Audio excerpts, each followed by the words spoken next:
Hello दोस्तों, आप सभी का एक बार फिर स्वागत है हमारे यूट्यूब चैनल पर। आज से हम स्टार्ट कर रहे हैं क्लास 10th मैथमेटिक्स का पॉलिनोमियल चैप्टर। तो पॉलिनोमियल चैप्टर को स्टार्ट करने से पहले पॉलिनोमियल चैप्टर के अंदर यूज होने वाले छोटे छोटे टर्म को जानेंगे। तो चलिए स्टार्ट करते हैं आज का टॉपिक।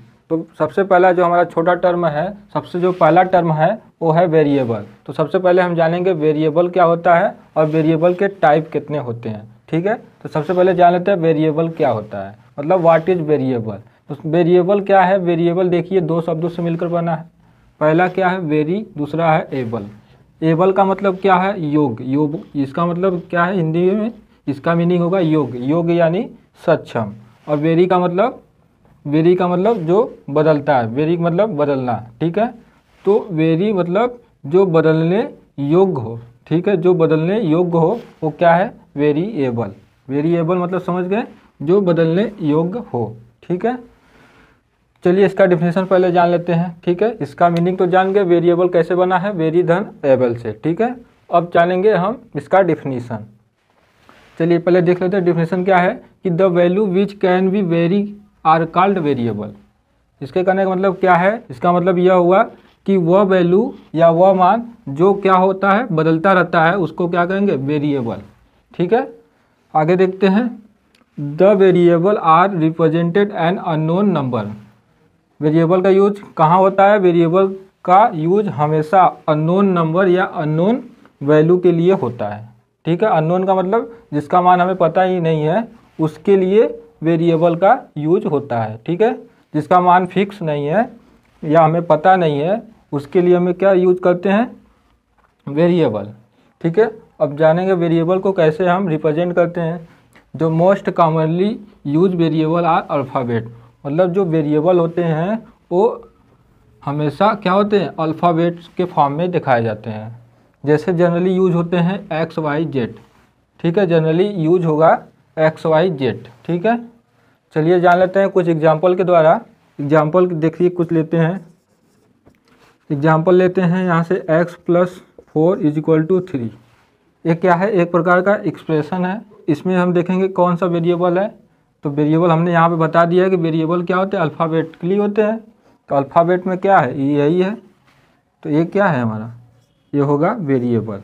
ठीक है, यक्स क्या है? वेरिएबल। वेरिएबल मतलब इसका मान फिक्स नहीं है, इसके जगह हम जो वैल्यू रखेंगे उस अकॉर्डिंग ये इक्वेशन बन जाएगा। ठीक है, और जैसे ये हो गया y+3 = 7। इसमें क्या है? ये क्या? y क्या है? y ये वेरिएबल है। ठीक है, y क्या है? वेरिएबल। जैसे आगे देखते हैं, जैसे x² + 5 = 8 ले लेते हैं। तो x क्या है? ये भी वेरिएबल है। जैसे और सारे ले लेते हैं, जैसे x + y + z + 7 = 8। तो इसमें वेरिएबल कौन कौन होंगे? x होंगे, y होंगे, z। मतलब ये तीनों वेरिएबल है। ठीक है, ये तीनों क्या है? अल्फ़ाबेट के लिए, अल्फ़ाबेट के फॉर्म में है, तो इसका मतलब ये क्या है? वेरिएबल है। तो हम जनरली पहचान जाएंगे कि जो अल्फ़ाबेट वाले हैं वो क्या है? वेरिएबल है। ठीक है, अब हम देखेंगे टाइप्स ऑफ वेरिएबल। चलिए देखते हैं टाइप्स ऑफ वेरिएबल, मतलब वेरिएबल के कितने टाइप होते हैं। तो हम बताना चाहेंगे वेरिएबल के दो टाइप होते हैं। कौन कौन होते हैं? वेरिएबल के दो टाइप। पहला होता है डिपेंडेंट वेरिएबल, डिपेंडेंट वेरिएबल। और सेकंड होता है इंडिपेंडेंट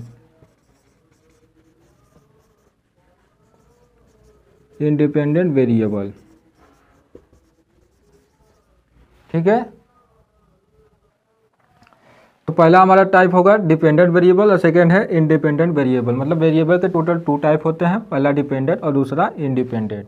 तो हम एग्जांपल के थ्रू समझेंगे कि कौन सा डिपेंडेंट वेरिएबल होता है और कौन इंडिपेंडेंट वेरिएबल होता है। ठीक है, तो चलिए आइए एग्जांपल के थ्रू समझते हैं कि कौन डिपेंडेंट वेरिएबल होगा और कौन इंडिपेंडेंट वेरिएबल। तो एग्जाम्पल नंबर फर्स्ट लेते हैं। जैसे हमने ले लिया y = x + 8। ये क्या है? एक प्रकार का एक एल्जेब्रिक इक्वेशन है। ठीक है, तो एल्जेब्रिक इक्वेशन है, तो इसमें पता करना है कि कौन सा डिपेंडेंट वेरिएबल है और कौन इंडिपेंडेंट वेरिएबल है। तो हमने सबसे पहले वेरिएबल तो ये दोनों वेरिएबल हैं। क्यों? क्योंकि ये दोनों अल्फ़ाबेटिकली है। तो अल्फ़ाबेट वाला वैल्यू है, तो मतलब ये क्या है, दोनों वेरिएबल है। ठीक है, और वेरिएबल कहाँ यूज होता है, वेरिएबल हमेशा अननोन नंबर या अननोन वैल्यू के लिए यूज होता है। तो यहाँ पर देखिए y का भी कोई फिक्स वैल्यू नहीं है और x का भी कुछ वैल्यू नहीं है फिक्स, तो जैसा हम वैल्यू x का रखेंगे वैसा y का वैल्यू निकल के आएगा। तो ठीक है, तो ये मतलब इसका मतलब ये समझ में आ गया हमको कि y और x दोनों क्या है, वेरिएबल है। ठीक है, दोनों क्या है, वेरिएबल है। तो दोनों वेरिएबल है तो हमें पता करना है कौन डिपेंडेंट वेरिएबल है और कौन इंडिपेंडेंट वेरिएबल है। तो वो चीज़ जानने के लिए हम क्या करेंगे, चलिए यहाँ समझते हैं कौन सा डिपेंडेंट है कौन इंडिपेंडेंट। तो चलिए सबसे पहले हम बताना चाहेंगे कि देखिए अगर x का वैल्यू हमने रख दिया 1, x का वैल्यू कितना रख दिया 1, यहाँ पे ले लेते हैं, जैसे x के स्थान पे रख दिए 1, तो x के स्थान पे रख देंगे तो y इक्वल टू क्या निकल के आएगा 9, क्या निकल के आएगा 9। अगर हम x के जगह 2 रख देते हैं तो y का वैल्यू क्या निकल के आएगा 10 आएगा। अगर हम रख देते हैं x की जगह 3, तो x की जगह 3 रख देंगे तो y इक्वल टू क्या आएगा 11। मतलब क्या समझ में आ रहा है कि हम x का जो भी वैल्यू रख रहे हैं तो x का वैल्यू रखने के बाद जब सॉल्व कर रहे हैं जो हमारा सॉल्यूशन आ रहा है वही हमारा y का वैल्यू हो जा रहा है। ठीक है, जैसे हम 1 रखें तो 9 आ गया, 2 रखें तो 10 आ गया, 3 रखें तो 11 आ गया। तो इसका मतलब क्या हुआ कि y जो है x पे डिपेंड है। इसका मतलब क्या हुआ कि y हमारा डिपेंडेंट वेरिएबल है। किस पे डिपेंड है, यहाँ पर देखिए x पे डिपेंड है। ठीक है, तो x पे डिपेंड है, तो इसका मतलब हम यहाँ पे कर सकते हैं कि y क्या है, डिपेंडेंट वेरिएबल है। ठीक है, और x क्या है, यहाँ पर x इंडिपेंडेंट वेरिएबल है। कुछ और एग्जांपल के थ्रू समझते हैं। जैसे एक और एग्जांपल लेते हैं, जैसे कि यहाँ लिख लिए 6y 8 equal to x, example हो गया। तो अब ये भी क्या है, अलजेब्रिक इक्वेशन है। तो अलजेब्रिक इक्वेशन में पता करना है कौन डिपेंडेंट वेरिएबल है और कौन इंडिपेंडेंट वेरिएबल है। तो हमने बताया कि हमें सबसे पहले अगर सबसे आसान तरीका से चेक करना है कि कौन डिपेंडेंट है कौन इंडिपेंडेंट है, तो सबसे पहले जो इक्वल टू के दूसरे साइड मतलब जो अकेला टर्म है, जैसे यहाँ पर है x और यहाँ पे था y, तो वो जो अकेला टर्म है इक्वल के अदर साइड वही हमारा क्या होगा, डिपेंडेंट वेरिएबल। जैसे यहाँ पे था ये y, तो ये क्या हो गया डिपेंडेंट। यहाँ पे x क्या है, अदर साइड अकेला है, तो ये भी क्या है डिपेंडेंट वेरिएबल। मतलब y का जो भी मान यहाँ पे रखेंगे सॉल्व करने के बाद यही x का वैल्यू निकल के आएगा। ठीक है, जैसे हमने y का मान रख दिया 1, तो 1 रखेंगे तो मल्टीप्लाई करने में 6 और 8 और 6 के हो जाएगा 14, तो 14 हमारा x का वैल्यू हो गया।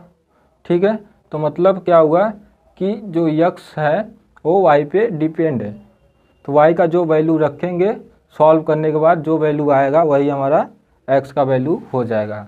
तो x हमारा यहाँ पे क्या होगा, x हमारा होगा डिपेंडेंट वेरिएबल और y यहाँ पर क्या होगा, इंडिपेंडेंट वेरिएबल।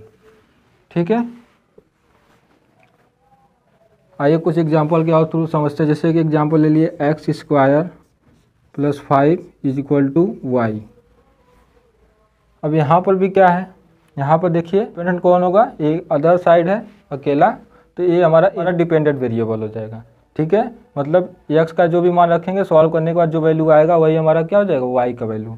तो y हमारा क्या हो गया, एक तरह से डिपेंडेंट वेरिएबल हो गया और ये हमारा इंडिपेंडेंट वेरिएबल। तो सीधा सा मतलब अगर पहचानना हो कौन डिपेंडेंट कौन इंडिपेंडेंट, तो हम बता दिए हैं कि जो इक्वल के अदर साइड अकेला टर्म हो वही हमारा डिपेंडेंट वेरिएबल होगा। ठीक है, अगर मान लीजिए कि यहाँ पे अगर 2y हो गया, तो यहाँ तो 2y दोनों तो डिपेंडेंट होगा नहीं, तो क्या करेंगे 2 को इधर रिप्लेस कर देंगे, 2 को यहाँ से हटाकर इसके नीचे आ जाएगा। ठीक है, मतलब अकेला टर्म होना चाहिए, अल्फ़ाबेटिकली जो भी रहेगा अकेला टर्म हो जाना चाहिए इक्वल के अदर साइड। तो जो अदर साइड होगा वो हमारा क्या होगा, डिपेंडेंट वेरिएबल, और जो किसी नंबर के साथ ऐड होगा या कोई भी ऑपरेशन के साथ ऐड या सब्ट्रैक्ट होगा वो हमारा क्या हो जाएगा, वो हमारा हो जाएगा इंडिपेंडेंट वेरिएबल। जैसे यहाँ x स्क्वायर प्लस 5 है, तो ये क्या x स्क्वायर 5 के साथ ऐड है, तो ये हमारा x क्या हो गया, एक तरह से इंडिपेंडेंट वेरिएबल। ठीक है, जैसे कि यहाँ पे एक एग्जांपल और ले लेते हैं, इसे हो गया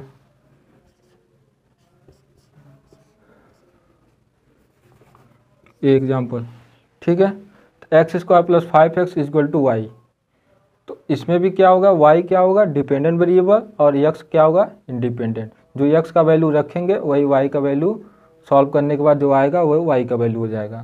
तो y हमारा डिपेंडेंट वेरिएबल हो गया और x इंडिपेंडेंट वेरिएबल हो गया, ठीक है।